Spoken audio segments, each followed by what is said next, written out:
হিন্দুদের এইভাবে বাঁচানো যায় না দাদা ভাই, এইভাবে এত টোটালি বাজে। শুভেন্দু অধিকারী মশাই ভুল করছে। নির্দিষ্ট সময়ে যেরকম কুরবানির প্রথা চলছিল সেই প্রথা চালু করে। আমার ঋণ আছে 9 লাখ টাকা, ঋণের বোঝা শুভেন্দু অধিকারীকে নিতে হবে।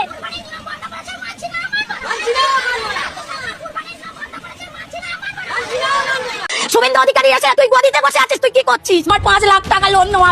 বেশ কয়েকদিন ধরে কিছু ভিডিও দেখছি যে কিছু মহিলারা বলছে যে আমরা গরু পুষেছি গরু কুরবানিতে দেওয়ার জন্য, এই গরু এখন বিজেপি সরকার এসে বিক্রি করা বন্ধ করে দিয়েছে বা কুরবানি দেওয়া বন্ধ করে দিয়েছে বলে 14 বছরের আগে কুরবানি দেওয়া যাবে না বলে তাদের বিরাট লস হয়ে গেছে, তাই তারা আন্দোলন করতে নেমেছে। আর তারা কারা? তারা আমাদের সনাতনী হিন্দু ধর্মের হিন্দু বাড়ির বউরা, তাদের হাতে শাখা পলা, কপালে সিঁদুর আছে, ভালো করে দেখা যাচ্ছে। তা বলি, দেশে বিজেপি সরকার আসবে আর আপনাদের গরু কুরবানি দিতে দেবে, এটা তো হতে পারে না। আপনাদের এটা আগে ভাবা উচিত ছিল।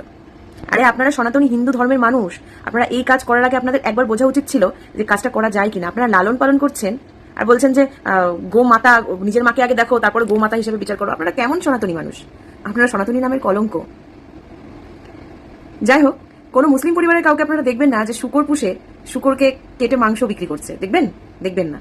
ওই জন্য বলে না যে হিন্দু ধর্মের মধ্যে একতা নেই। বিজেপি সরকার যা করেছে একদম ঠিক করেছে, এখনো বুঝে যান আপনারা।